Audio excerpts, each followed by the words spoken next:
Folks, I've just spoken with Prime Minister Netanyahu.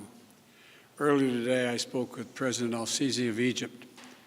Prime Minister Netanyahu informed me that Israel has agreed to a mutual unconditional ceasefire to begin in less than 2 hours. The Egyptians have now informed us that Hamas and the other groups in Gaza have also agreed. In my conversation with President Netanyahu, I commended him for the decision to bring the current hostilities to a close within less than 11 days. I also emphasized what I've said throughout this conflict.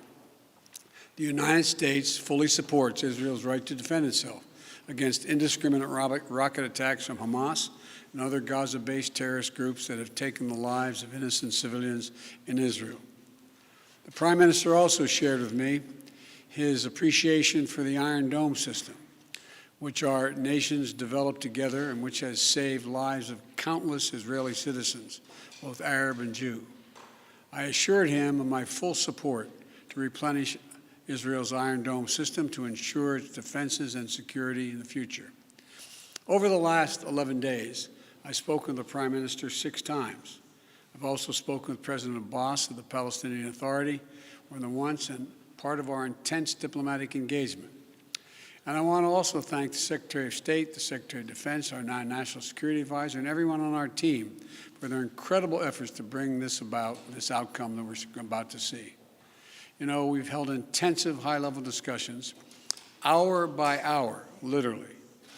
Egypt, the Palestinian Authority, and other Middle Eastern countries, with the aim of avoiding the sort of prolonged conflict we've seen in previous years when the hostilities have broken out.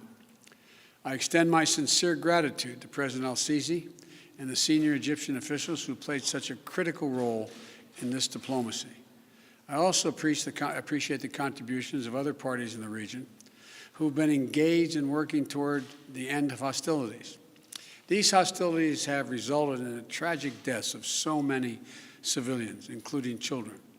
And I send my sincere condolences to all the families, Israeli and Palestinian, who have lost loved ones, and my hope for a full recovery for the wounded.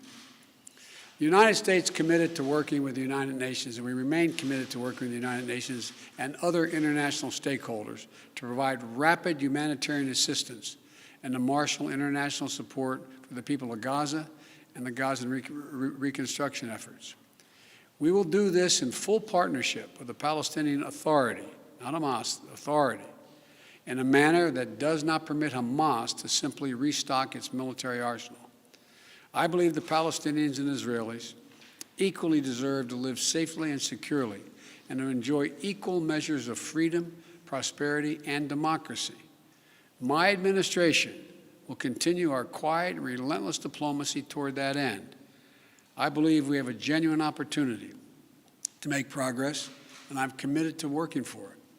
And I want to thank you all, and may God bless you all, and pray that this continues. Thank you so much. Mr. President Biden, are you assuming evidence of significant de-escalation? Are you confident the ceasefire will last, President Biden?